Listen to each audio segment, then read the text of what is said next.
TheDailyGamePad.com presents.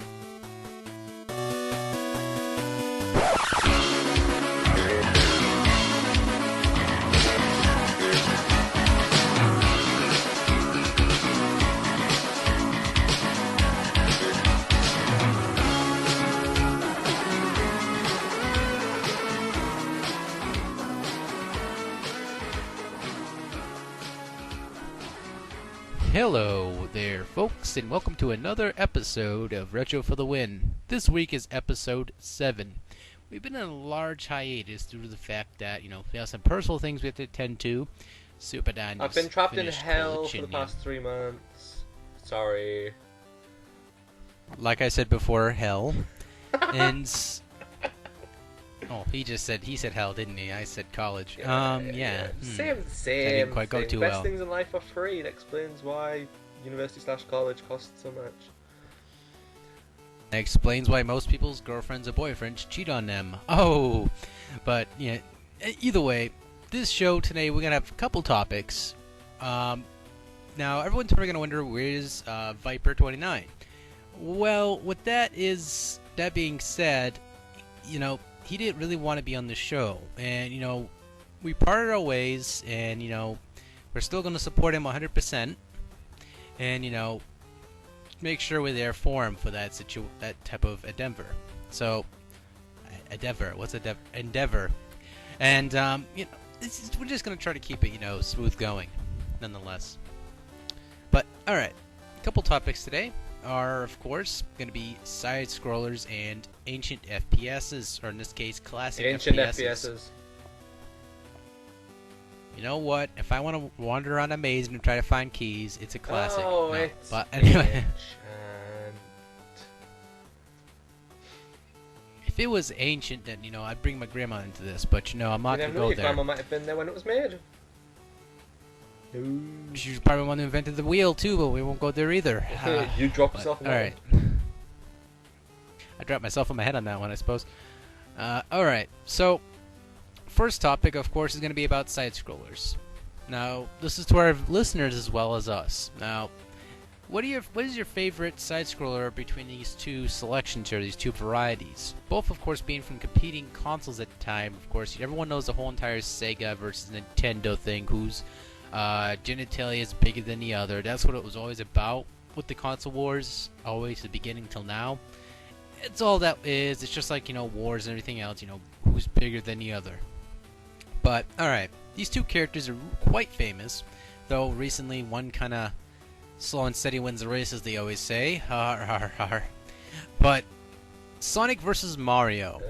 Which one did you prefer, Super Dan? You see, this is really difficult, because both series have their merits. Both have their good points, both have their bad points. Sonic more on the bad points with its recent incarnations, or atrocities as some people might say. I don't know, because the classic Sonic games are really good and they have that whole nostalgia factor for me. But the platforming in Mario is really good as well. But, you see, it's so difficult because you've got hit after hit after hit with Mario, yet you've got maybe 5 or 6 games of Sonic that are really good. Oh, I'm just gonna say Sonic. That's out the way. Yeah, Sonic. Well, again, for me, it would be kind of a difficult choice. Of course, our listeners, of course, just want us to say what's off our top of our head, basically. I'd have to say Mario, actually, because of the fact that up until now, he's held to the stand of time. I mean, personally, I thought Sonic was an okay character. I liked Mario a little bit better. It was just the platforming elements, and just the creativity. I mean, after a while, I kind of felt like Sonic was, on a racetrack, and that's all he was in the game. Wasn't really too much to That's it. the problem with Sonic games, though, is that yeah, it was about racing. It's not so much racing, it's just that people have forgotten the idea that Sonic's just not just about the speed. The speed's a reward, but most developers just think, no, we give them the speed, show the trailer, it's going Sonic super fast, look at that, all the series are total blur. It's like, Sonic was never like that. It was always just, you do like a medium-sized bit of platforming, then you're rewarded with the speed, and it's like, it works. Like, you feel satisfied for doing what you've done. It's kind of like a carrot and stick sort of approach. But the newer developers, just like, they want to give you the carrot, like constantly and just be done with it. But you get sick of carrot after a while, and I think of 10 years of carrot, we're just a bit sick of it now. Exactly. When I want a salad, I want a mixture between cucumber, some lettuce, and some vinaigrette. And I don't want the damn carrot all the time. I mean, it's all right to have a carrot now and again. That's kind of why it kind of pulled away from Sonic, because it's not a bad character, and it means it's like a positive role model for kids versus Mario just eats shrooms all day.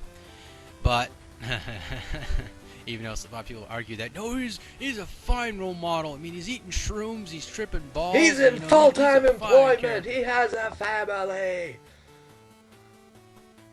He has hungry plumbers to feed, but I could never see Mario ever getting laid, because that bitch always gets trapped in Koopa's castle. But either way, Yeah. sorry, bad joke. But all right, now.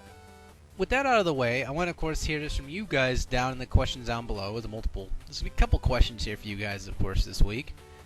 Sonic and Mario. Now, don't forget to leave video responses or comments, please. Please. Okay. What's your favorite game of the genre when it comes to side-scrollers, by the way? You see, define a side-scroller, because you have side-scrolling platformers, you have side-scrolling beat-em-ups, you have side-scrolling shooters, you have fucking side-scrolling running gun games. I mean, for you love your Turrican, don't you, Danny? So it's side-scroller just because it's an action game and it's running gun. It's still side-scrolling, but I don't know. There's a lot. I mean, there's a hell of a lot to choose from. Just to choose one game out of all of that. I mean, I get bored of games so quickly. It's like games that I love. It's like Alex Kidd Enchanted Castle is most probably one of my most favorite games of all time. But I can't sit and play that constantly because I get bored of it. Because I have played it for so much and for so long. And that happens with a lot of games. It's like if I play it too much, or if I play it over and over again, I will get bored of it over time. So I can't just say, oh, X is my favourite game. Because next year or a couple of years later, it won't be. Because I'll have played it to death and I'll be absolutely sick of it. It's like, I love Sonic 2. But it's the only game I can only go back to it maybe once a year. Because if I go back to it anymore, I'll get to maybe Casino Night Zone and I'll just stop. I'll get bored and I'll just turn it off. That's like 20 minutes if that. Is it really worth it? If I were to wait over a year, I could sit and play through the whole thing and enjoy it because I can't choose one. I'm copying out of the question completely. Sorry. Well, this one isn't necessarily a side-scroller. Nah, I'm just busting your chops. My favorite side-scroller is actually Shatterhand. Now, of course, Fire and Ice is my favorite all-time Nintendo game and probably game Puzzle game. Puzzle game, yeah. But, it's Summon's Key too, if you guys really want to be technical. But Fire and Ice was one of my favorite games that was a, platformer game. However, it didn't scroll at all. And, a lot of people misinterpret that thinking the game is just a side-scrolling puzzle game. It isn't. It doesn't. There's nothing to do with side-scrolling. I mean, yeah, there's certain puzzle aspects to it, like the boss area where you have to, go up and go platforms and build them and climb up as you go. There's some aspects of side-scrolling to that, but that's just because the fire's trying to consume you. But alright, I just gotta say again, Shatterhand. It was a really fun game. It offered this arcadey style Mega Man meets a guy just runs up and punch things. I just thought it was cool how the interaction and everything in the game was really well formulated. Now, of course, a lot of people probably say they like Strider 2 better. Well, personally, I did not have a lot of time to experience Strider 2 for the arcade/PS2. I mean, I do have a disc. That was the second disc. That was a bonus material, which is the original Strider, whatever. And Strider? Strider. I was thinking, what are you talking about? Strider? Is this some game I've never heard of before? Is it magical? Croquet mallets, but yeah, but no. Quick point though. The Strider released on PS1 is not the same one that was released on Mega Drive and Genesis in the early 90s. And I don't think Strider 2 ever got an arcade release. It was actually did. Did it? Yep. Are you sure? Yeah, I'm positive. That's why I brought it up. It was ported to the PS1. I don't remember which other consoles it was. I'm sure it wasn't. That's why you see a lot of you see Strider in the Marvel vs. Capcom compilation there, the beat 'em up game. Beat 'em up game. What the hell am I saying? The fighter game. No, it's a Capcom game anyway, so it would be there anyways.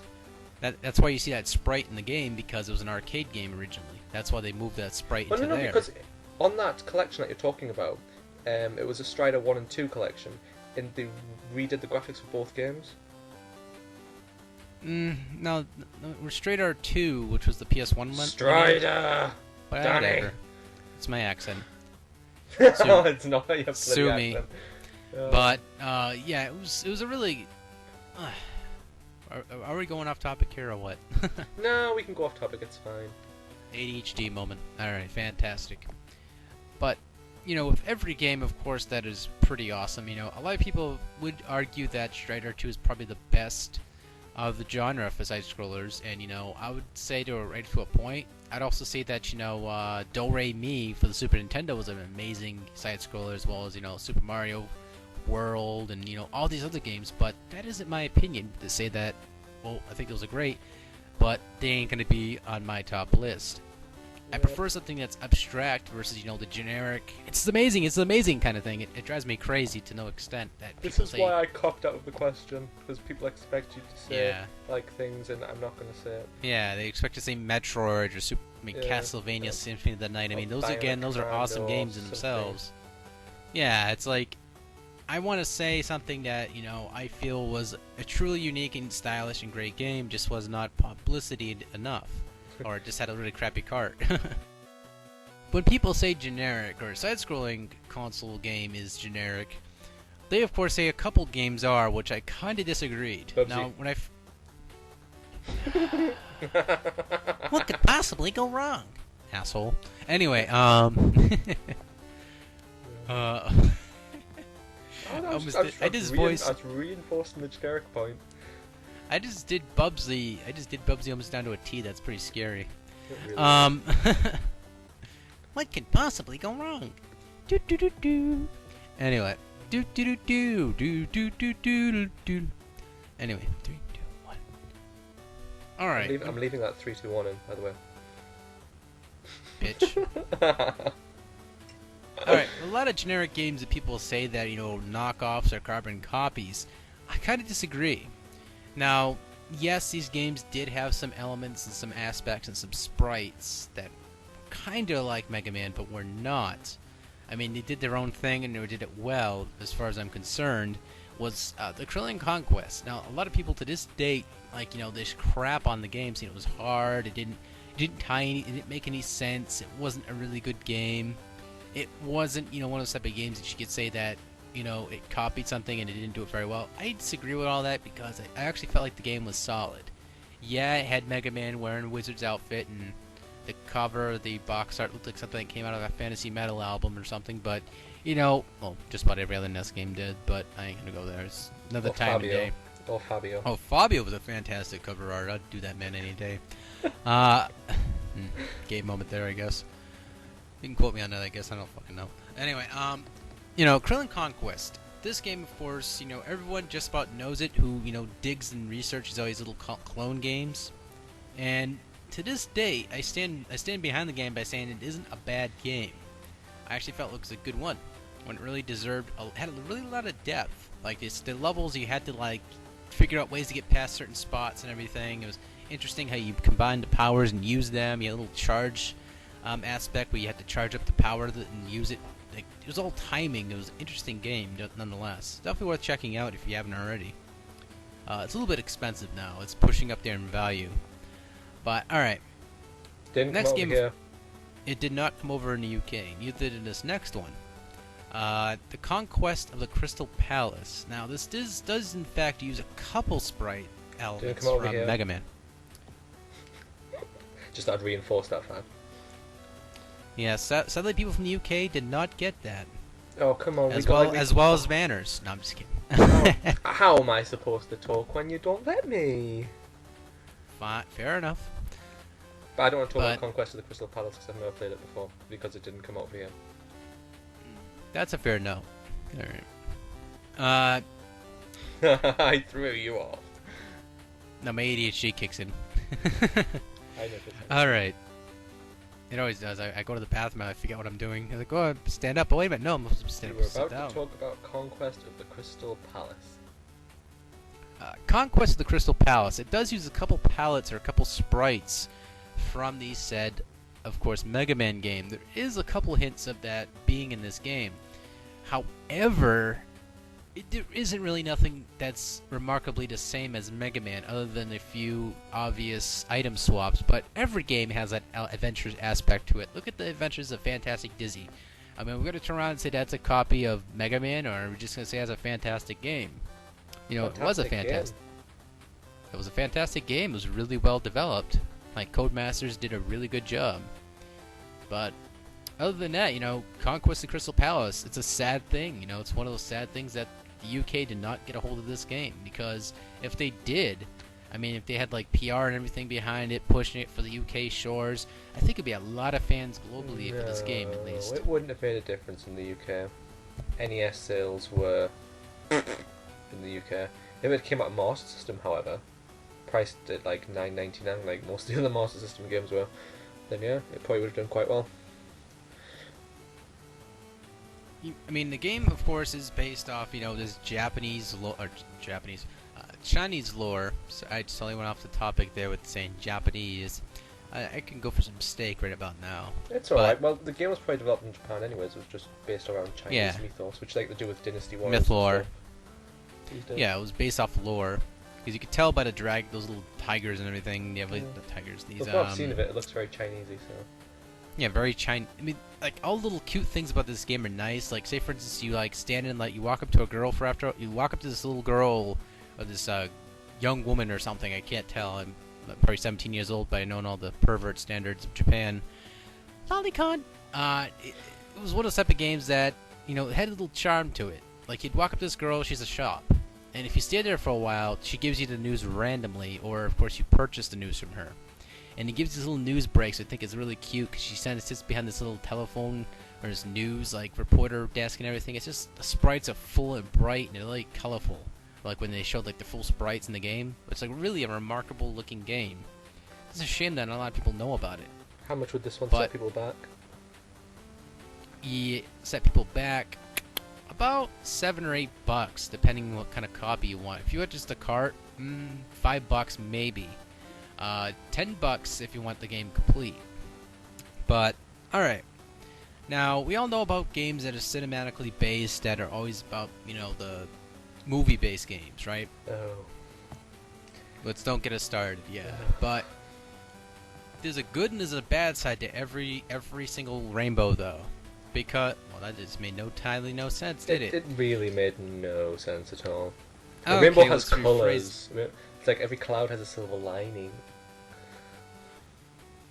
Jesus Christ. But, you know, every rock has a shadow. How about that? Why can't you It's just a say solid every thing. cloud has a silver lining? It's the most obvious one. I don't know about that one, that's why. I'm like the pesky, But- I'm like the pesky little guy in the background just prodding you, going, say this, say this, say this. Towards the waypoints, just say it, asshole. Come on, let's Yeah. go. We had the lunch break. I was like, what? But, yeah. Alright.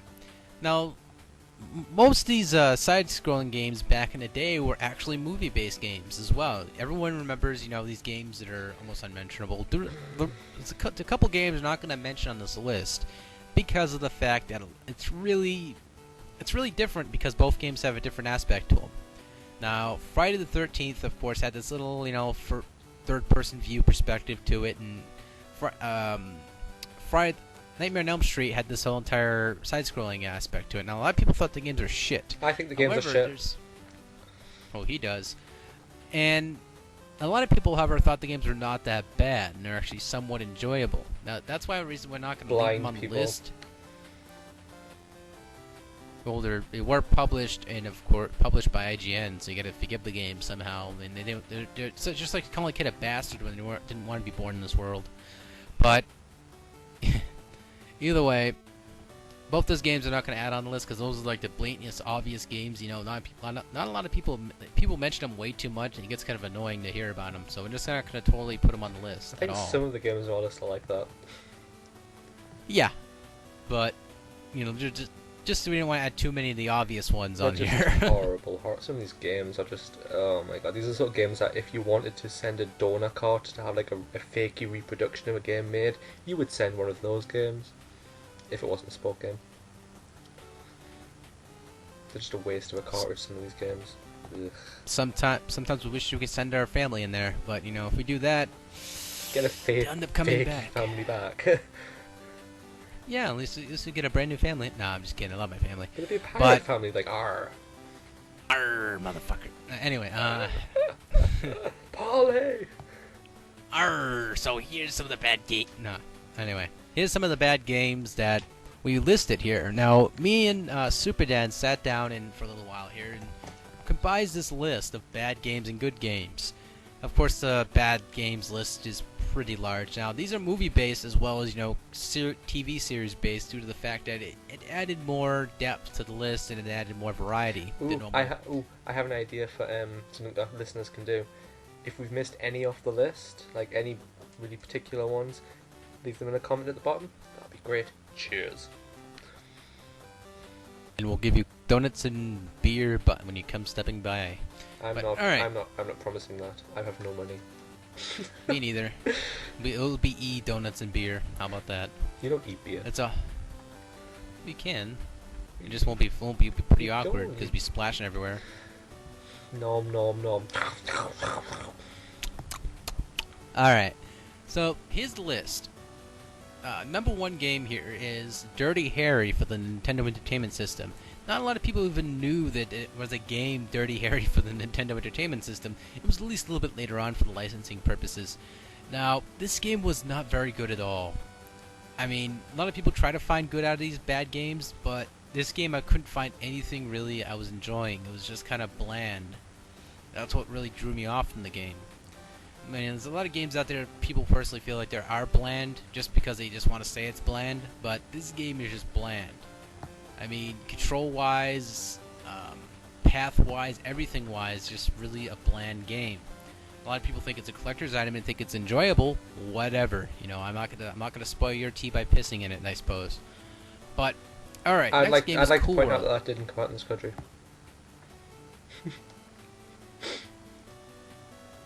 Well, excuse me, princess. Alright, next game is Cool World. Now, everyone remembers this being like 90s movie. Like, it was like a pretty bad movie. It wasn't really very good at all. Now, this game, of course, a lot of people are cult favorites of this game. Me, personally, I couldn't stand the freaking game at all.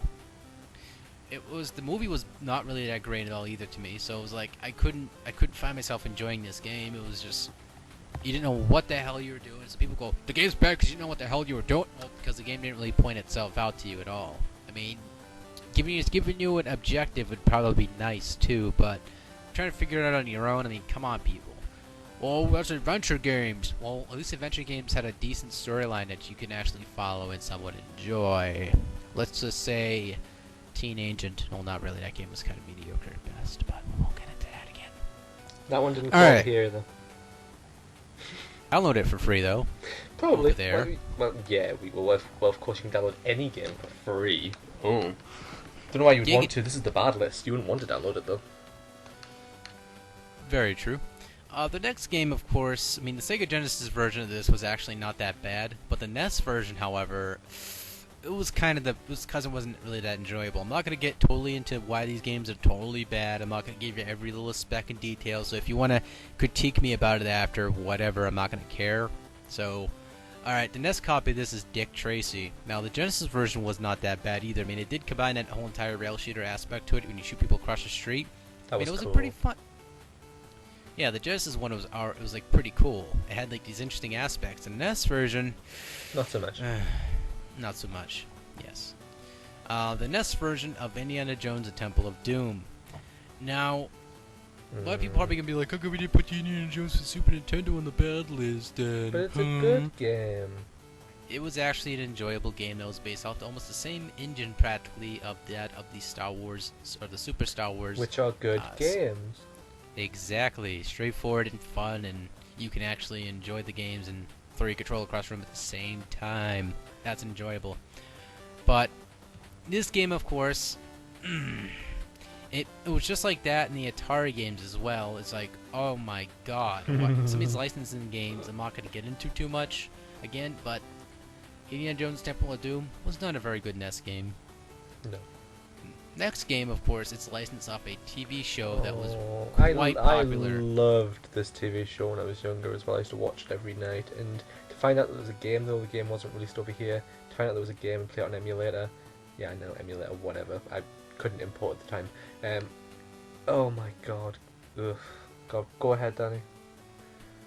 In this game, of course, is called Home Improvement. Oh. Now, there's no improvement of trying to keep the franchise off a comedy show that's based off Tools. I mean, you can't really go off too much for a storyline or any premise other than that. But you're in like ancient times killing dinosaurs with a fucking like nail gun machine thingy. It's like what? No.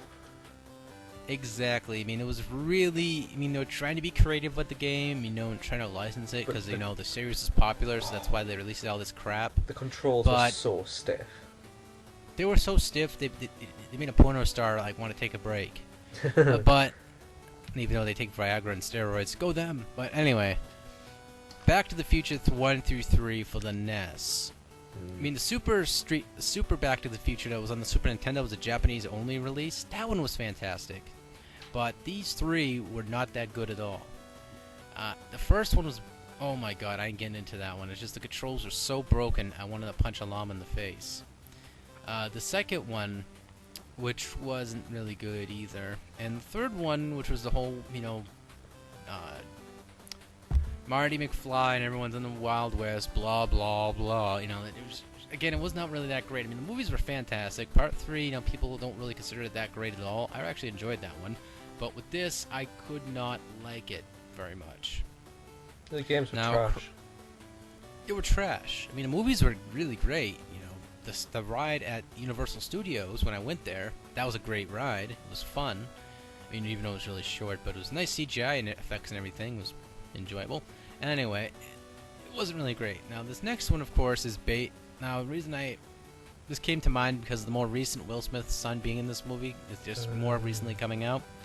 And I want to punch my head through a fucking wall until I die, is Karate Kid for the NES. Oh, God. It was so many points with this that was flawed. Like, some of these gaps you'd have to jump across were disappointing because you would just fall and you would infinitely die. There was no evident way to get out of it. Well, of course, obviously when you fall in every pit, but in this case, you have some chance of surviving, but you would just die because these jerks who weren't even existent in the freaking movie jump out of nowhere and kick you in a freaking pit. But overall, not a very enjoyable game for myself. Short game as well. Exactly. And when you got to the end, you get greeted by an old man winking at you. Yeah, Are you Mr. freaking Miyagi kidding me? winking. I remember when I beat this game later on when I had I played the ROM for it. It was like I beat it, and I was like, what the? I was so upset because I strained myself to play this game through to see what the ending was like. And I was like, I didn't remember Mr. Miyagi winking. I mean, he did it once, but it wasn't. You know, at the end, he was just winking because maybe he was having some fantasies about Danny's son or something. I don't know. But moving on, Total Recall. Trash. This game, of course, next to Last Action Hero, are infamous for being just have the most catchy music of all time. But I was so glad we didn't get either of these ones. Really glad. Yeah, it was just like. Other than that, the controls and everything about the game, just like I just don't know why Arnold even wanted to put himself on a card of a game. It's just like that insults his dignity, even though he was really. It's the mediocre. money. We all know they do it for the monies. Shameless They do it for the lulz, I guess. Cliffhanger as well, which was a Stallone-based game. You know, the movie wasn't very great. I mean, some people thought it was a cult classic again. It was one of those type of things, and. Game-wise, it was garbage. It was just, people go, why? Why is it garbage? You ain't giving us very good details. Yeah, we're calling all of these games garbage, we're not really giving much details. It's like, go play them. Really, we'll just give you the list, go play them. Exactly. We'll give you a list on the video. You can check them out yourself. And if you disagree with us, just talk about it in the chat, in the comments down below. Leave a really angry, ranty video. I like really angry, ranty videos. Exactly, because it gives me motivation to pop more Viagra. And to completely ignore what you all say. Nah, just kidding. No, it depends. I've heard some really weird arguments recently, so... I heard an argument before about somebody talking about how video games should not have a companion dog or something like that because of the new recent game that came out. What the hell was it called? Oh, stop it. You shouldn't have a companion dog. Why not? Well, I don't know. I mean, I thought the dog was man's best friend, and that's supportive of a dog chewing some guy's like. No, I like the idea of having dog. companion pets, especially like in something like an RPG where like it'll like boost your stats depending on its mood. But it's something that's not really ever done in games. Like you have it in Fable, you have it in Fallout, you have it in a few other games, but it's not overdone. It's not like zombie games or FPS'es or. I don't understand some people. I really don't. It's why. If it had cats in games, I could understand. Why would you want a cat following you around? Yeah. The little bitch be following me around trying to steal my catnip. Exactly. But, alright, next game, of course, is the Terminator. Now, this is, of course, one of those infamous games. Both of them. I mean, yeah, the NES ones are pretty bad. I mean, the Genesis ones are kind of saving. They're somewhat saving. And Terminator 1 and 2. Now, the first one, you know, Angry Video Game Nerd did blah blah blah. He's done most of these games on this list, if not all of them. I don't think he did Dirty Harry, Cool World, or Home Improvement. I'm sure he's done the rest. I don't think he has the stomach for it. I don't think he's ever gonna have the stomach for it. But alright, Terminator 1 and 2. Now, a lot of people can argue and say it's probably a good game to them because they grew up with it. It's like, well, it's because when we were kids, we didn't know what sex was. And now we know what sex is, it's fantastic. But when we look back on the thought of not having sex, it sucks. And that's just like with this game. Oh, what an analogy. That was an analogy and a half, that was. Yeah. It's nothing to do, of course, it's just the rose-tinted glasses. No, it's you didn't know sex. Yeah. Exactly. If you don't know sense about sex, then you don't have sex. That made no sense. Oh my god. And I didn't even know it. You just dug yourself into a 6-foot hole there. 6-foot hole and you want the commenters to stop like filling in the muck. Muck. Sorry, I let my Britishness slide. Gilligan's. Batty boy. Okay, Gilligan's Island for the NES. Everybody loved the show when they were like 60s, 70s. It was a really good show. It was entertaining, it was funny, and and it was sort of inspiring towards, I couldn't really say totally inspiring, but kind of inspiring towards Lost, even though, there's totally somewhat different aspects. I mean, yeah, they're lost on the island. Polar bear. But, supernatural aspects to the Lost show, and I don't really like Lost at all. I mean, Gilligan's Island just had more of a comedic feel. It was a different type of show. It was funny, it was witty, but game-wise, it wasn't really entertaining. I mean, it was some points of it just broken. It was... I mean, if it wasn't as much broken, I probably could have just not even bothered putting it on the list because, if I could try to find a way around the game, I can play it. But if some points of it are just broken, I don't want to play it ever. You know what the clever thing is about that game, though, right? If you think of the people who were watching Gilligan's Island when it first was shown on TV, which was the 60s and 70s, by the time the NES came out and the game came out, they would have been in their late teens, early 20s. They would have had the money to go out and buy that themselves. Because they would have remembered the TV show. That is such a shameless cash-in. That was a shameless cash-in because it was they were attacking people's nostalgic pinpoints. Yeah. Clever idea, though. Commend them for that. Yeah, it's just like commending someone for putting a Ron Jeremy video game out now, even though he was a big star back in like the 90s. Well, porno star. I mean, anywhere else, no one really knows about him other than the fact that they fapped to some of his pornos. But anyway, Batman Forever. Another bad game. Now, it used, live action sprites for the game. Digitized sprites. Yeah, digitized sprites. The same aspect that Mortal Kombat used. And Street Fighter the movie, the game. Oh, don't get me fucking started. Oh, I'll get you started. I'll get you fucking started right now. Oh.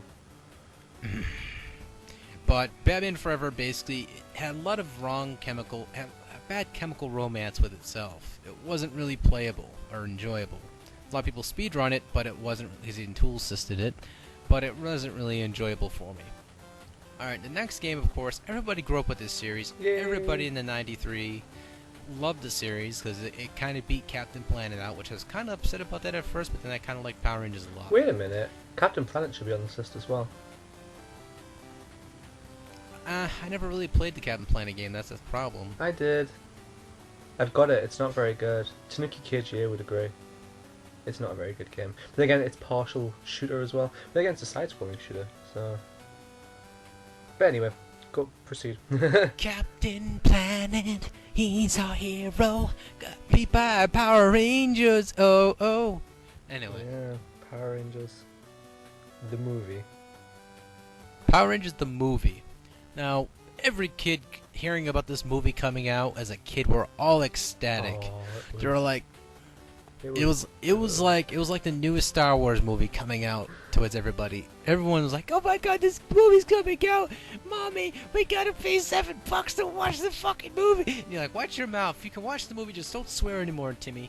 Fuck you, Mom! Buy me the action figures. They're like 10 feet tall, and they take up all the room in my fucking bedroom. And you step on half the pieces, and Skip you to the yell at end. me. Long story short, the game sucks. The movie was good though. Well, Movie it's was only alright. good if you watched it back when it first came out and you have the nostalgia for it. If you watch it now and you've never seen it before, you will hate it. You will most likely rage quit. Oh, I love it. It just embodies what was the 90s. It really does. Oh, it's so bad. Well, my problem with the whole entire movie was that, well, Elephant Ooze was such an annoyance to me. I don't know why.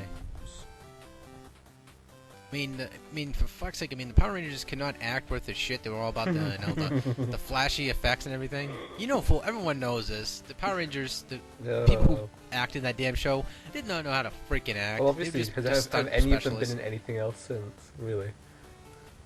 Not really. They've been to plenty of Comic Cons, but other than that, they haven't really gone anywhere in their lives, just like me. Ooh, do But, they you do know- Comic Cons? Yeah, they do. Some of them do like these Power Ranger expos and everything. They still have those. Some of them still pure like Power Ranger like Expo. Orlando. Oh, that's terrible. Yeah, it is terrible. I mean, they feed off this stuff. People still watch the show to this day, going, The thing is, "Oh, have you I seen do- season 23?" I'm like, "What the fuck is it, season 23?" I watched, like, a lot long ago, I rewatched the first 3 series, which was the original Power Rangers. I kind of stopped midway through Zeo because I didn't like it. Then I skipped straight ahead right to when Disney took over with Ninja Storm, and I absolutely loved Ninja Storm, even though most people didn't. Then I went from Ninja Storm to the Japanese series, and I watched Maho Sentai Maju Ranger, which is kind of like the Harry Potter Power Rangers, which was like the Japanese one, and I really enjoyed that. And I haven't watched any of it since because it's all been crap Japanese and English. So yeah.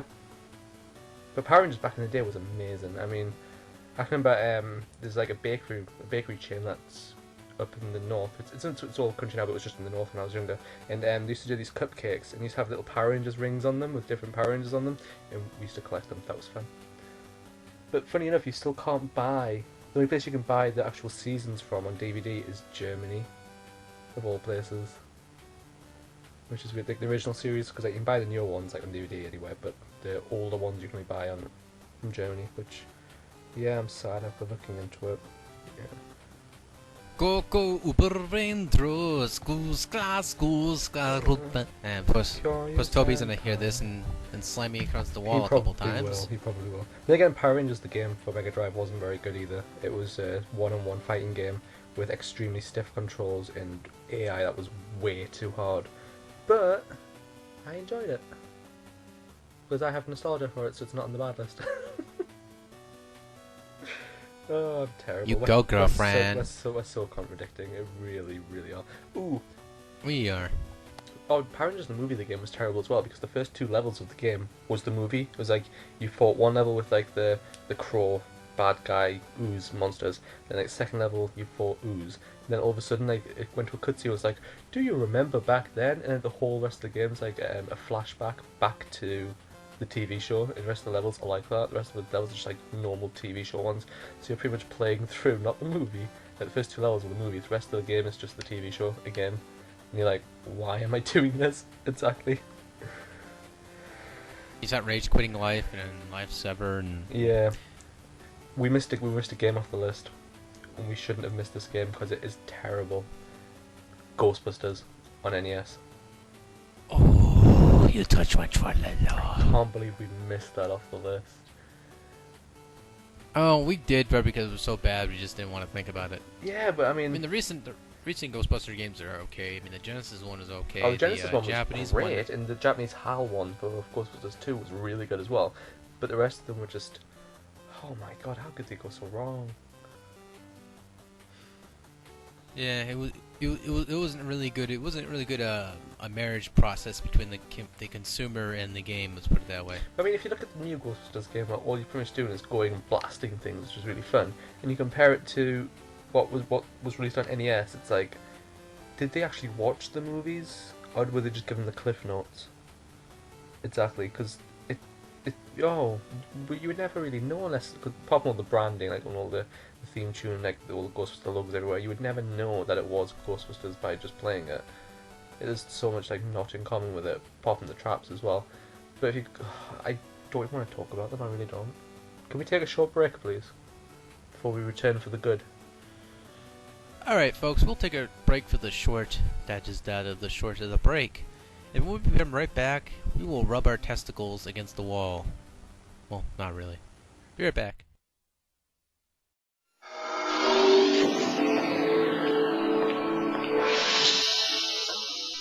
The Power Glove for your NES. Now you and the games are one.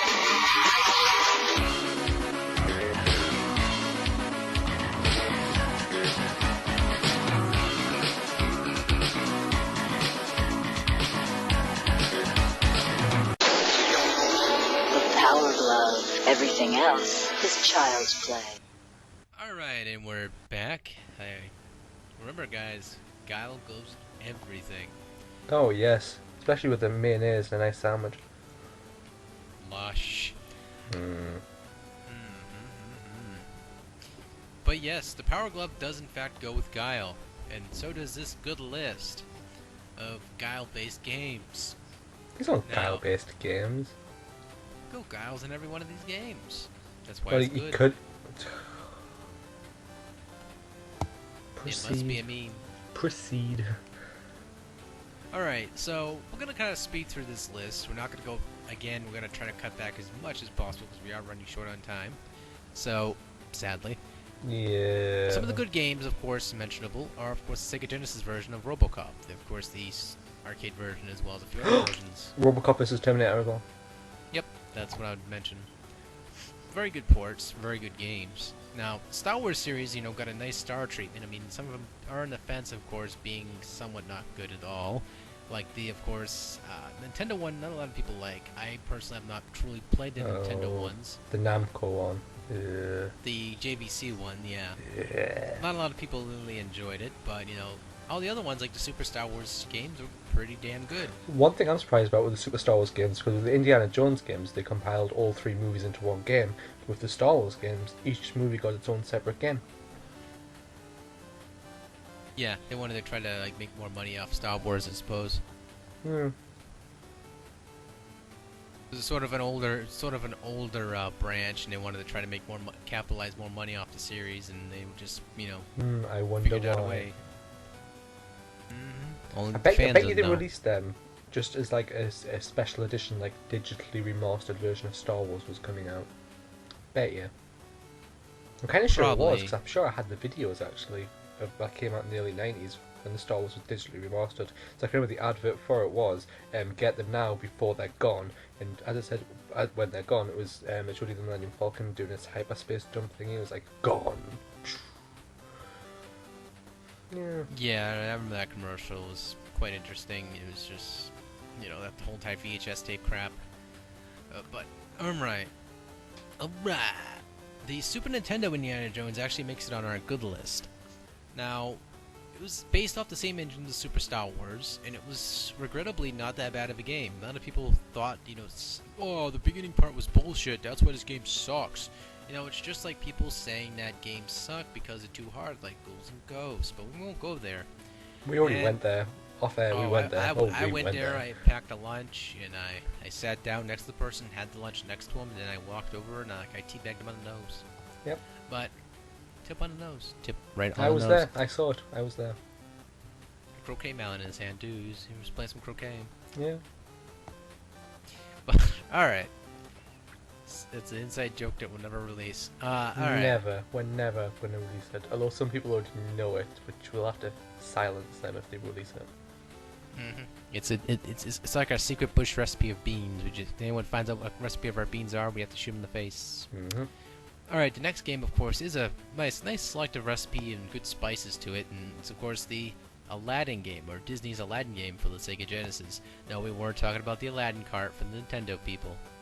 Well, no, it could go either way though, really, because just before we start talking about Genesis one, the Super Nintendo one was made by Capcom, who made a lot of the NES Disney games, and the Aladdin for Super Nintendo is very much a platforming kind of game. So if you're very much a platforming type of gamer, go for the Super Nintendo version versus the Genesis version. But Danny's going to tell you why the Genesis version is better than the Super Nintendo version now. Well, it's because that they actually got the person who drew Aladdin to do the game for Sega Genesis. Again, both games are equally almost the same. Like few similarities, but they're completely different games due to the fact, yes, they were published by different people. Because Capcom for the Super Nintendo genre just had rights to the game in general, so they bum rushed through it practically. It really is weird that Capcom would have precedent to release the game over the people who made the movie. Disney was kind of like, what the hell, but nonetheless, it was a good game. We're gonna move really quickly. All right, so The Lion King. Really quickly. Slow and steady won the race, but The Lion King, really an unappreciated game. Oh, too, I loved that one. I loved Lion King when I was younger. I can just remember playing as Simba, going up the rocks, growling at the little iguana things as they went along. Oh, it was good. Rawr. Yeah. Oh, I remember that.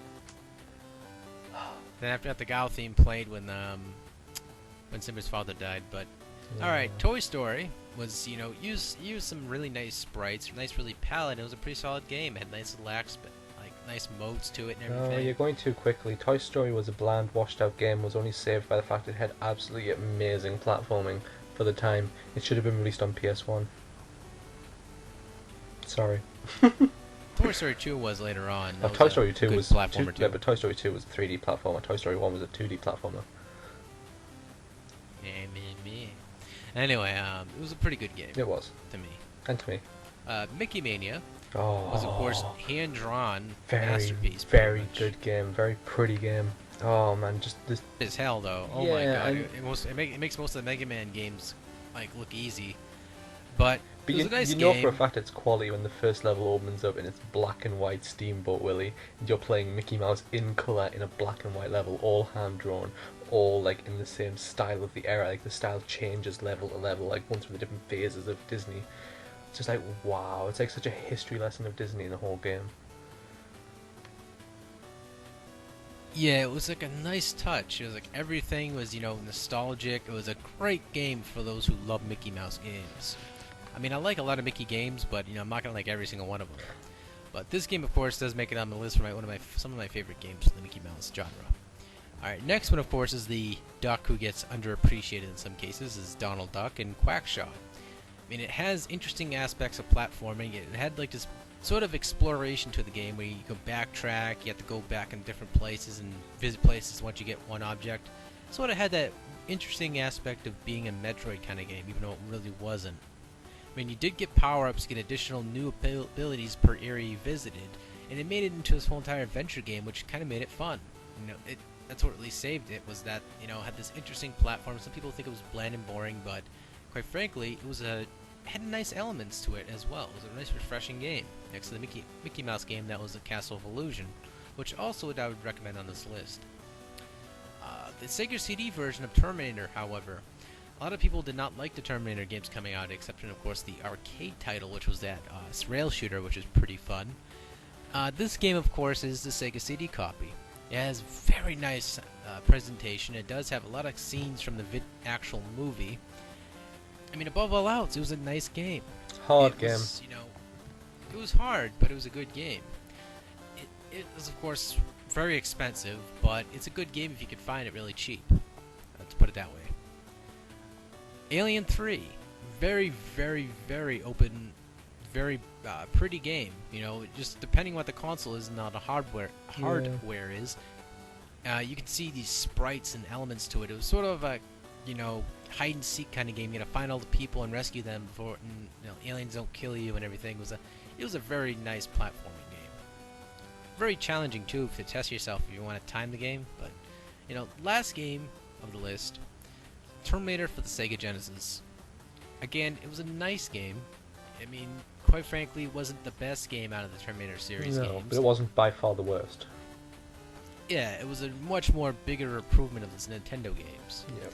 So, that's our basic list of, franchised games, licensed games. Most majority of them were movies as well as, TV series. But, what you guys think? Do you think these games should have been, on the good list or on the bad list? But leave your questions and opinions down below. Right, on to topic number 2, which is ancient FPS'es. FPS'es pretty much started on PC, and it wasn't really until the 16-bit era when they started coming to home consoles. I know the ZX Spectrum and stuff had them, but technically they were home computers, and they were just pretty much maze games. But the one question I'd like to ask you, Danny, is what is your first memory of playing an FPS? My first memory of an FPS title was actually a mix between Catacombs and Abyss. It wasn't truly, vibrant. It wasn't very shiny. I mean, Wolfenstein was really first, but the most memorable moment of the FPS genre was actually Catacombs Abyss. I mean, the first original Catacombs was an overhead kind of maze kind of game, sort of like Gauntlet, but it was more adventure-based than anything else. And they turned this game into a 3D shooter game, which was just like the animations and everything. It wasn't, true colors. The color palette wasn't, over the top. It wasn't vibrant like the Wolfenstein was. Yeah. Wolfenstein 3D rather, because Wolfenstein obviously was released on a totally different. It was a totally different game. It was just like Catacombs. Yeah, it was more like, it kind of reminds me of the original Metal Gear, the original Wolfenstein. If they were to re-release that game, that would probably be a very interesting turn for the game. They actually were to bring back the classic. Yeah, I doubt they would, but it would be interesting to see. But my memories of it overall is that Catacombs was a really standout game. It was a nice color palette and everything. It was a maze game, but it was actually a fun game. That's basically my memories of it. I'll tell you what my first memories are. I can remember when I was younger getting a hold of a shareware disc. Can you remember shareware? A shareware disc of Wolfenstein. Oh, you mean bootlegware? No, shareware as in, it was like a demo where you had to pay to unlock the rest of the game. I had to pay to order the rest of the game or something like that. But there was a lot of people on BBSs who actually had these little things you can unlock the full game through it. This was before the internet, this was. But honestly, it was before the internet. This was before the internet. People actually started using the internet properly. I remember getting a shareware disc, like a floppy disk, and installing the first part of Wolfenstein 3D and being absolutely blown away by it at my cousin's house on PC. I'm thinking, wow, it's like I get to walk around. This is amazing. But yeah, that was my first memory of an FPS.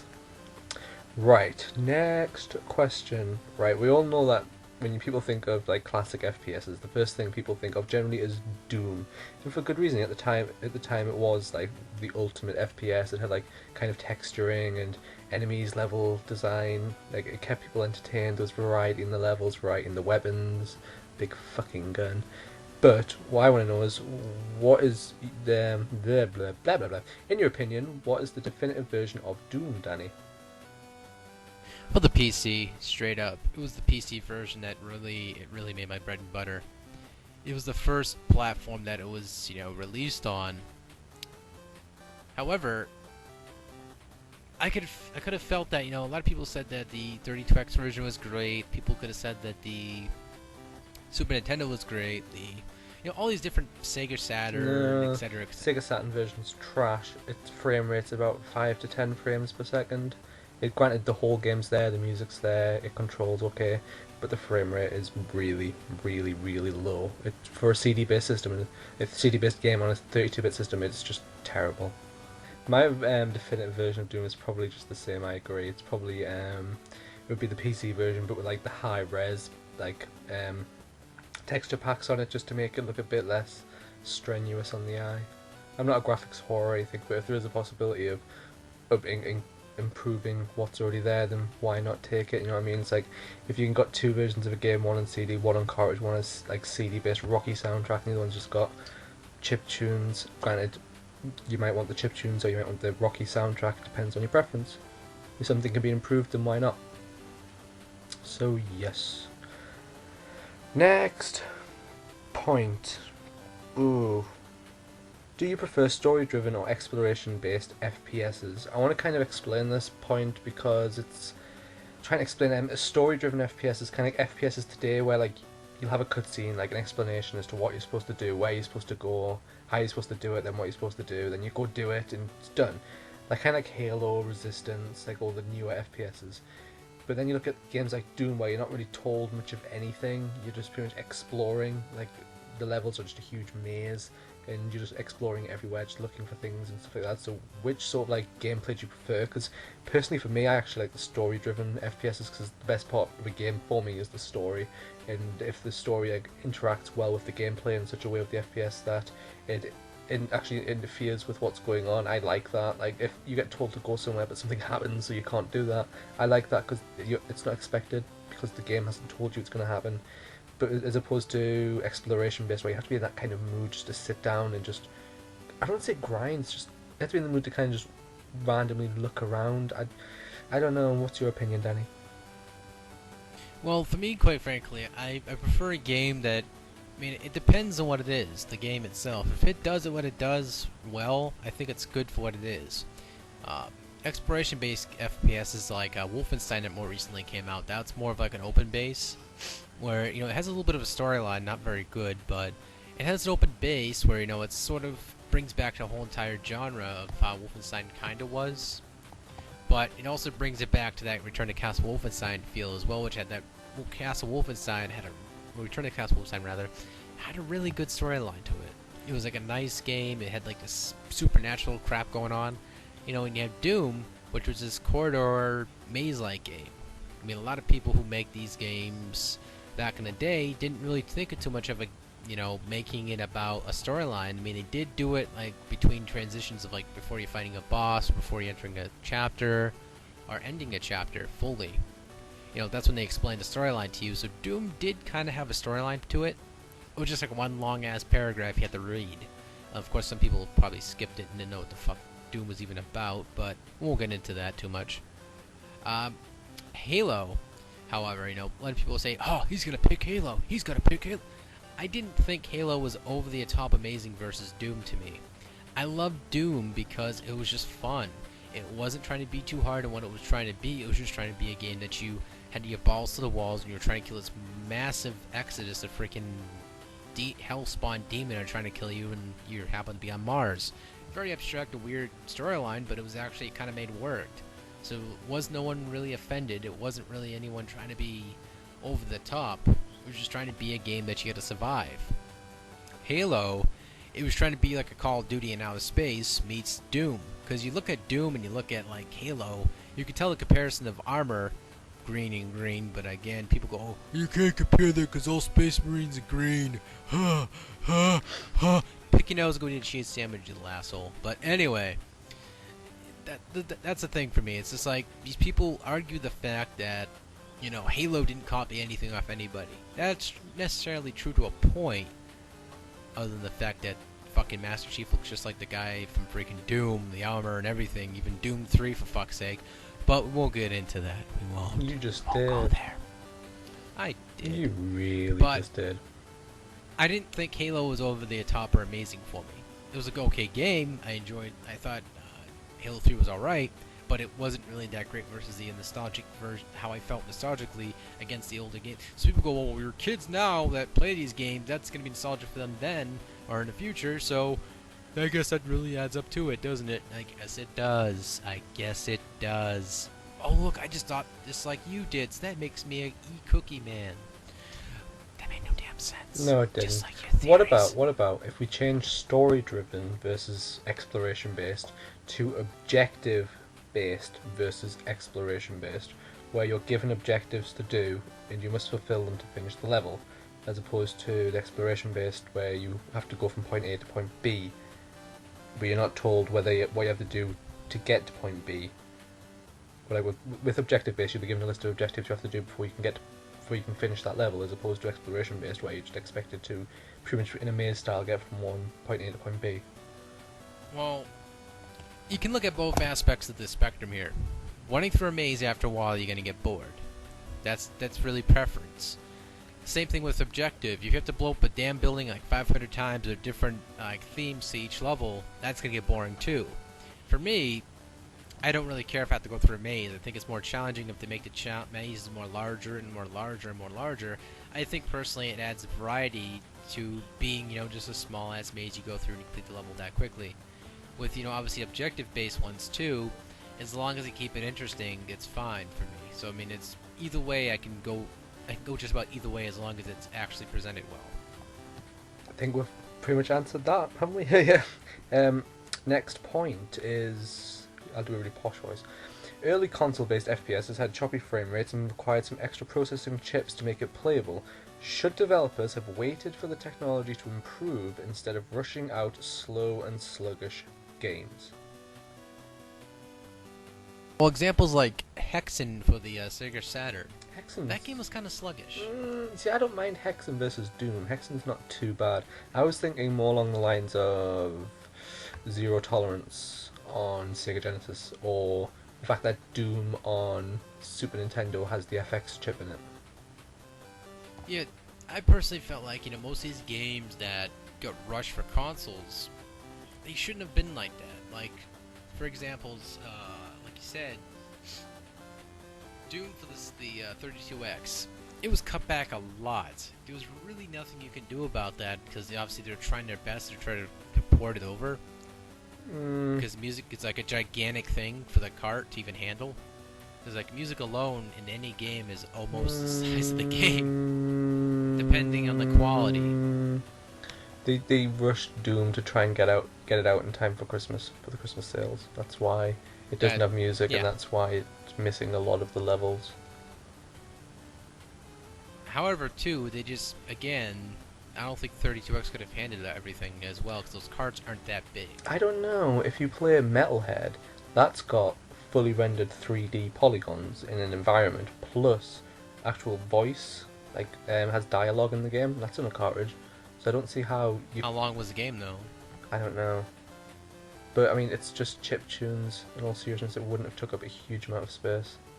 I don't see it taking up a large amount of space. If anything, the cutback was probably literally because they wanted to get it out in time for Christmas.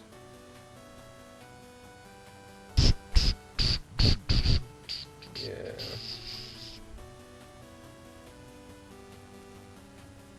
Wait a minute, I'm sure it had music. Wait a minute, no, I know what I'm thinking of now. That's right. The Jaguar version didn't have music. The 32X version did have music, but the music went through the Mega Drive Genesis sound processor and sounded like shit. That was it. You said a bad But the word. Jaguar version, I think, is complete, but it doesn't have music. And it's probably one of the smoothest ports, because it doesn't have music. I mean, it's such a mess there. So many ports of Doom. Doom's been out on everything. I totally forgot about the Atari Jaguar version of Doom. Then again, I forget about the Atari Jaguar quite a lot. It's not exactly a memorable system. So you would say, though, when it comes to Zero Tolerance, that it was so cut back. Oh, it was. You basically see the background in front of you. It was such a basic FPS. Oh. I mean, I believe it was on the PC as well. Was it? It was actually much. I believe so. But it's slow. I mean, even being in the PAL region, the game wasn't optimized for 50 Hz, so the game's got extra slowdown in it. And it is such a slow game. It's got some great music, like a great opening sequence in the Zero Tolerance. Let us come across behind the silhouette of the guy, and the shadow changes in front of him. That's so cool. But the game itself is just, I wouldn't say they tried too hard, but they didn't. It could have been something really amazing, but it was just not at all. It's just slow and sluggish, and if you run into a room, by the time you've turned around, you've lost a good deal of your health.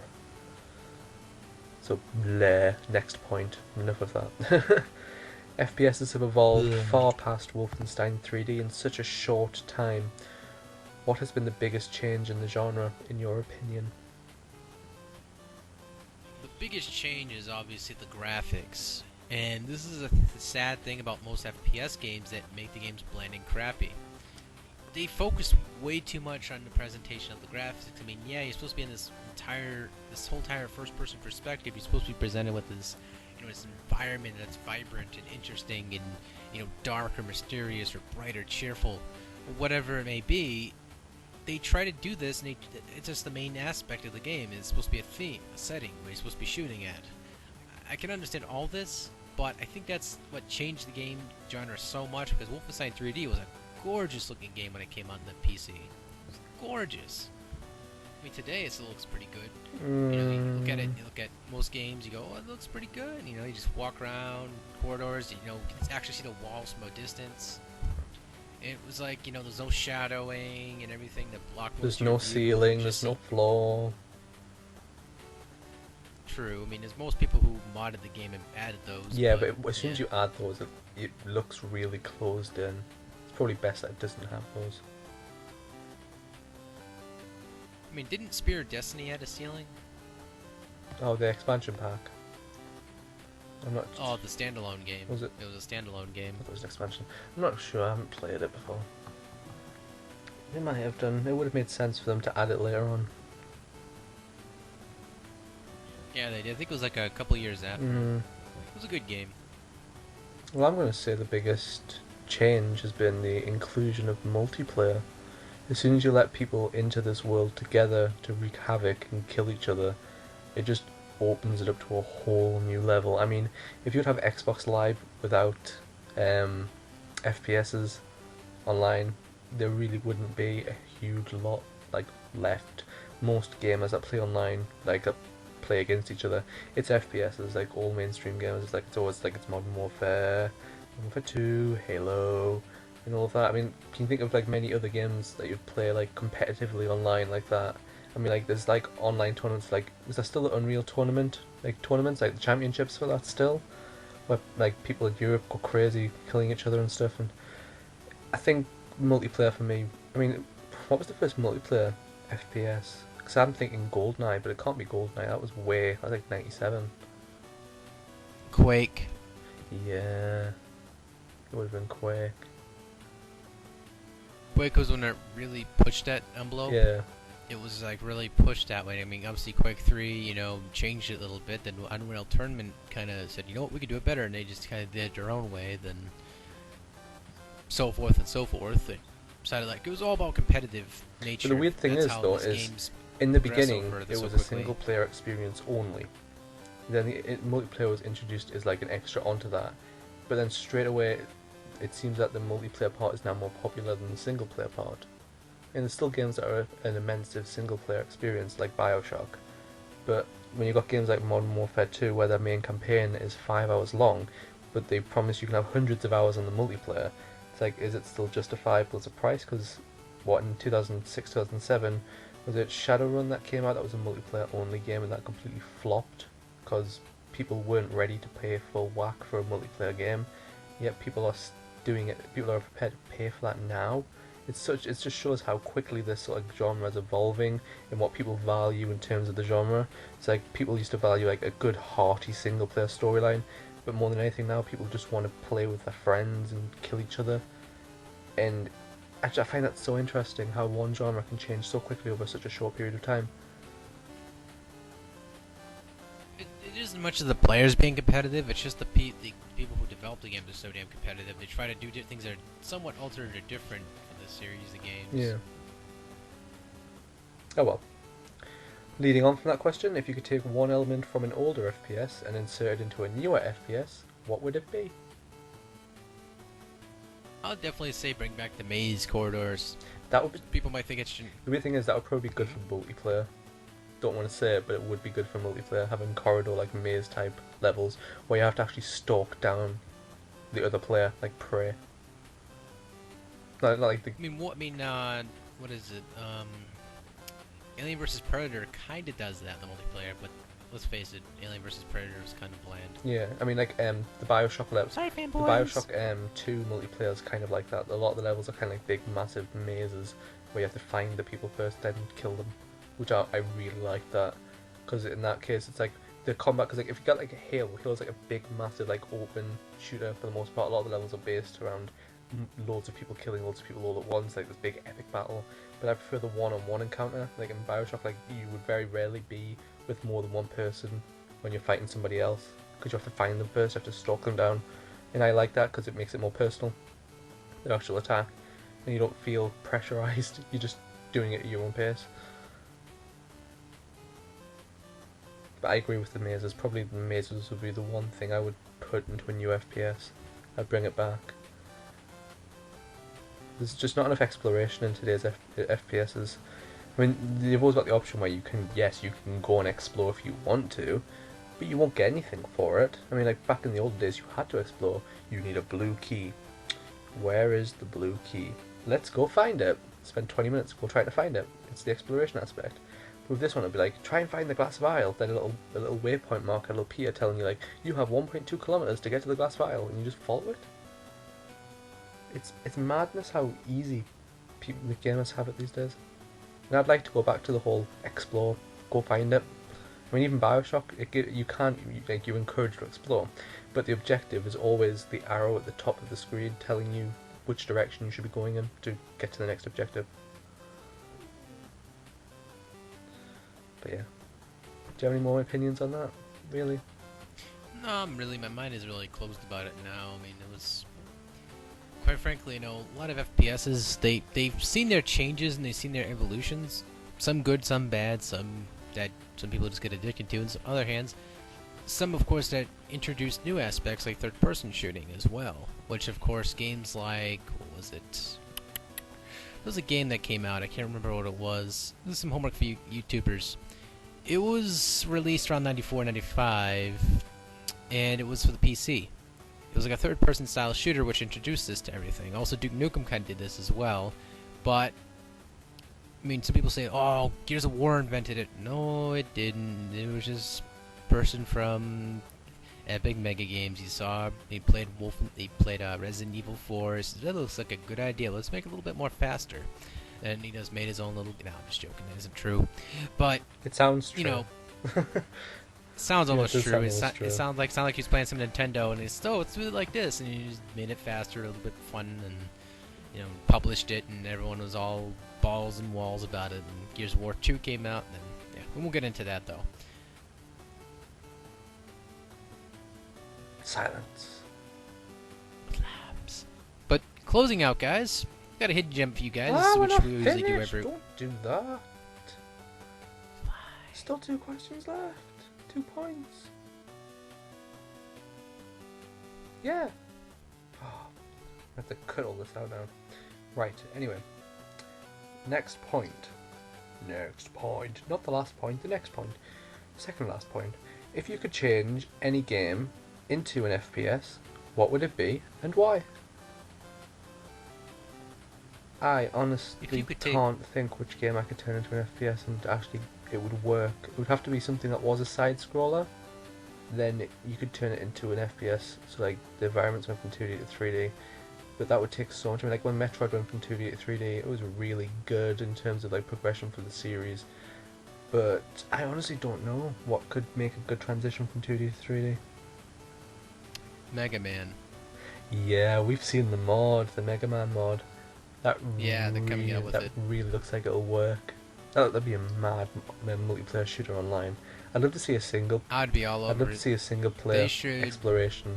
They should ask Capcom about if they can get the Capcom to publish it and basically put it up on the independent side of Wii and also. No, if anything, they should give it to Capcom to turn into like a WiiWare title.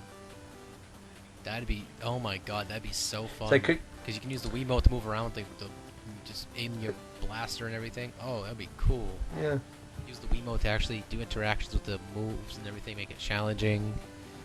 Oh man, that'd be fun. It's happened before. I mean, Portal was originally a student project that Valve took on. It was a puzzle game. I remember looking at the original puzzle game that the students had developed back in like 2004, 2005, and thinking, this looks absolutely terrible. And then when I played Portal, the finished product, I was just like, I was so wrong. It was so good.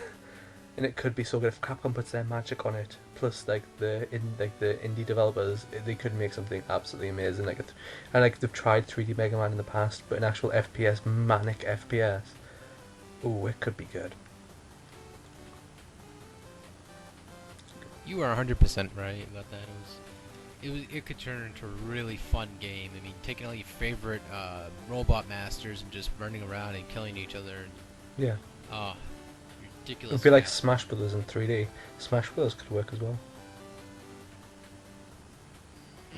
Actually, no, I take that Third back. person, maybe. Third person, yeah, but not first. It would be weird. It would be like Power Stone. You're right. Yeah. But anyways, last point. Do platforming FPSs work as a subgenre? It's something that's kind of gone out of fashion recently, but it hasn't really gone out of fashion because we had Mirror's Edge, but Half-Life 1, as much of an achievement at the time as it was in like storytelling and gameplay, does rely heavily on first-person platforming.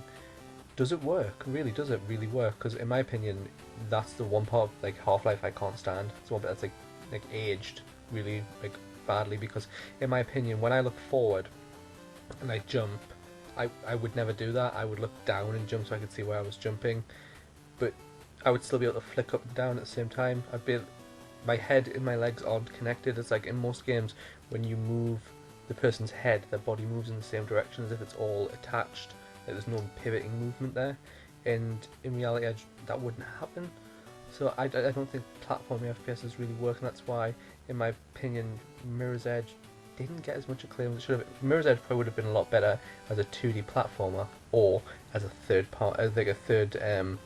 person view game where you can see more perspective around you and what you're doing. Because when you've got that one view in front of you and no peripheral vision, trying to do stuff like platforming when you need those sort of kind of viewpoints just don't work.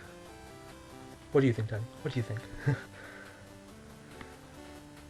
Well, if you can make a good platformer game, that's good. If you can make a good first-person platformer game, or make it into a, add like an adventure game style to it, then, that's amazing. Because like games like BioShock and Fallout, these have subcategories of them as well, as you move your cursor, your crosshair around you can pick up objects with that, or if they happen to be around you. Sort of like Borderlands as well, which of course somebody in the room doesn't like it too much. Oh, but I liked it, but it has balancing issues. Oh, so he's trying to say that the sniper class, or the hunter, was overpowered? What I'm saying is, say I'm level 25, my friends are level 27. The enemies to them are really easy to beat. The enemies to me are impossible to beat. There are 2 levels difference between us. It shouldn't be that bad. Yeah, it depends what you pump into your stats. It's all about stats and everything. And it balances out to be whoever the stronger person is in the group. It's going to make the enemy strong as Exactly. them. Which when they're 25, and like 27 and I'm 25, I just didn't make sense to me that the enemies should be so difficult for me. It should be like a midpoint somewhere where they're still challenging for them, but they're challenging for me as well, not impossible. Especially when I'm trying to use my strongest weapon and I'm barely taking off any health. Very true. Yeah. I love the game. I'm probably going to be trading it in after, actually, believe it or not. I mean, that's kind of a shocking thing to hear from me, but I'm going to be trading it in pretty soon. Because I want to like save towards like another game in the future, but that's for another day. I think that's it for ancient FPSs for now. If you have any comments about FPSs, like old FPSs you used to play, just leave them in the comments along with everything else. This is going to be like a list of what people should say. But yeah. Oh my god, we give them so much homework they're going to rage Yeah, quit. that's assuming people get this far. We'll know if people have got this far if they write marshmallow fluff in their comment. We'll know they've gotten this far. Oh yeah. Oh, that stuff yeah. is so good. I need to import another jar of it. Anybody in the UK, I swear to God, marshmallow fluff, it's like a tub of the stuff that you get inside wagon wheels. You just take a spoon, just take a big dollop of it and just eat it off straight off the spoon. It is so good. Oh. But anyways. Just like Kool-Aid and Mountain Dew. Oh, grape Kool-Aid. But anyways, Grape I drink. think Danny has a hidden gem for us. In my pants. Oh, No, not bam, really. chicka, bam, bam. This one's actually... chicka chicka bow Chicka, bow. bam, chicka, bam, chicka, bam, bam. Actually, it's my Twitter announcement. You can follow me at DanVanDam on Twitter. No, I'm just kidding. That isn't really what the hidden gem is. This hidden gem is actually solely based off, again, a movie license, and it's quite interesting what you're going to hear about this. A brief history lesson of this game. At first, this was by Sunsoft. This was originally going to be developed to be a Terminator game. Now, some people have already seen some screens of this game, didn't really like it too much, or have played it, enjoyed the hell out of it, and didn't know much about it, but just knew it was a straightforward and very fun game. It was fast-paced, it had some nice elements to it, it was cool. This game, of course, is Journey to Silius. Now, this game, it was originally, again, going to be a Nintendo release for the Terminator game. Now, due to some technicalities, I don't know every detail about it, and I don't really want to learn about too much of it. It was just because know. Terminator 2 was coming out in the pictures, the cinema, and they didn't want to release a Terminator 1 game when the Terminator 2 game was going to be coming out. That doesn't really make sense. They could have changed it into Terminator 2. It would have made more sense. Just make it like Skynet or something. Could have. It wouldn't have made much difference. But I think LGN had the license for it, so what can you do? I mean, they could have, they could have stretched it towards the Skynet Chronicles or something like that. Make it like a sub-story. It would have actually been but interesting this was twist on the before like license. sub-stories. I mean, like if it was in Japan, they would have just called it Terminator Gaiden, which is side story. But you don't get that here, which is just stupid. It should have been a side story. But, that's my hidden gem. You can get this game from the Nintendo. You can get it relatively cheap, Yeah. probably at Flea Market or It's wherever cheap on else. eBay as well. But the one thing to watch out is the storyline in the game, because they've had to adapt it from Terminator to something else. It doesn't make any sense. So you don't play it for the storyline, pretty much. There isn't really much of a storyline. I mean, the beginning was interesting. Is it in fact a storyline that's really brief that covers what's going on? You got to sit down here and actually watch it to understand what the hell's going on. That's about it. But this is basically going to be the conclusion of today's segment. Oh my or god, this has been like week's. the longest podcast we've ever done. I You were need to open my correct. It's window. about- Good lord, it's so warm in here. Yeah, we got to crack open the studio window because we're watching porn and it's getting us hot and bothered while we're doing Danny's this steaming recording. up the glass. We I have it can't on even mute. see him in the other booth. He's just steamed the glass up. I don't know what he's doing. Yeah, I'm just like shaking around like some sort of crazy wildebeest over here. But we have to close out. And I'm gonna say thank you guys so much for watching. And as for this show, it's obviously gonna be a little bit more shorter than this episode, but sort of excitement, a little bit of burst of energy for this episode. It's because we're back. We're And, back. we will- Woo! Back from hiatus. Woo! Back in black.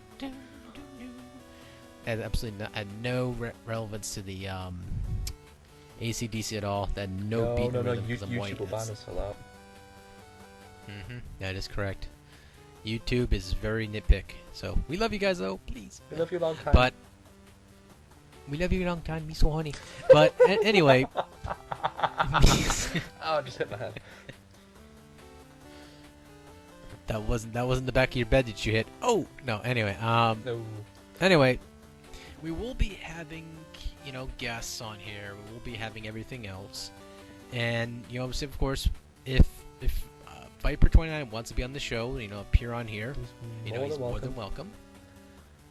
More than welcome. We'll share him with discussions. But this time, of course, we really wanted to put the show together and get it out there, so that way we know we can get our chemistry back again, get that vibe going again. Then of course we can just go out there and shoot like a rocket. But other than that, very grateful that you guys listened in today, and sorry it was a little bit long to normal. If you're still listening, other it than was that- very long this week. But again, some people like long podcasts. It's good if you're at work and you're just trying to grind away the day. So if you're at work, don't let this affect your productivity. Well, if you want me to really interrupt your productivity, just picture me naked. You'll just quit your job right then and there. But then, of course, you won't be able to feed your family. Then, yeah. Don't win, Danny. If they want to be less productivity, they should check out Guile's Theme Fits All on YouTube. All those videos, especially the Lion King one, I cannot stress enough how well Guile's theme actually goes with the Lion King whole things. But yeah, I think we're done. That's